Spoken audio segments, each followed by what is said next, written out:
ఈరోజు మన కథ మాయా పెయింటింగ్ బ్రష్. ఒకప్పుడు ఒక చిన్న సుందరమైన గ్రామంలో మియా అనే మంచి అమ్మాయి ఉండేది. మియాకు అన్నిటికంటే ఎక్కువగా బొమ్మలు గీయడం అంటే చాలా ఇష్టం. ప్రతిరోజు పాఠశాల నుంచి వచ్చిన తర్వాత ఒక పెద్ద చెట్టు కింద కూర్చొని పక్షులు, పూలు, నవ్వుతున్న సూర్యుడిని గీసేది.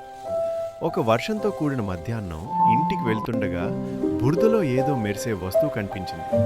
దాన్ని తవ్వి చూసింది మియా. బంగారు బ్రిస్టల్స్ ఉన్న ఒక పాత పెయింట్ బ్రష్. వావ్, ఇది మాయా బ్రష్లా ఉంది అని మియా ఆశ్చర్యంగా చెప్పింది. ఆ రాత్రి మియా ఆ బ్రష్ను పరీక్షించాలని నిర్ణయించింది. ఎరుపు రంగులో ముంచి కాగితంపై ఒక యాపిల్ గీసింది. హఠాత్తుగా వుష్! ఆ యాపిల్ కాగితం నుంచి బయటకు వచ్చి డెస్క్ మీద పడింది. నిజమైనది, రసవంతమైనది. మియా కళ్ళు పెద్దవయ్యాయి. తర్వాత పసుపు రంగు సీతాకోక చిలుక గీసింది. ఆ సీతాకోక చిలుక రెక్కలు కొట్టుకుంటూ గదిలో తిరిగి కిటికీ నుంచి బయటికి ఎగిరిపోయింది. ఈ బ్రష్ గీసినవి నిజమవుతున్నాయి అని మియా గుసగుసలాడింది. మరుసటి రోజు మియా తన పొరుగింటి కుక్కపిల్లను చూసింది. బొమ్మ లేకుండా చాలా బాధపడుతోంది. మియా వెంటనే నీలం రంగు బౌన్సీ బంతి గీసింది. పుఫ్! ఆ బంతి నిజమైంది. కుక్కపిల్ల సంతోషంగా అది తరుముకుంటూ మధ్యాహ్నం అంతా ఆడింది. కొన్ని రోజులకు గ్రామ తోట ఎండిపోయి వాడిపోయింది. మియా మాయా బ్రష్ తీసుకొని పెద్ద మెత్తని మేఘాలు, మెల్లని వర్షపు చుక్కలు గీసింది.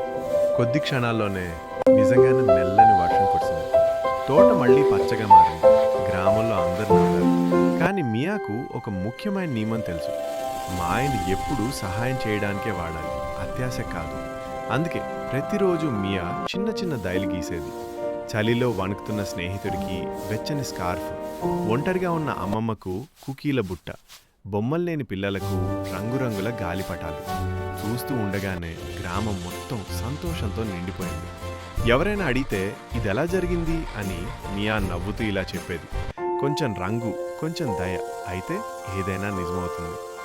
ఆ బంగారు మాయా పెయింట్ బ్రష్తో మియా ప్రపంచాన్ని ఎప్పటికీ కొంచెం ప్రకాశవంతంగా హాయ్ పిల్లలు, మీకు ఇలాంటి వీడియోస్ కావాలి అంటే నా ఛానల్ సబ్స్క్రైబ్ చెయ్యండి, లైక్ చెయ్యండి, షేర్ చెయ్యండి ప్లీజ్.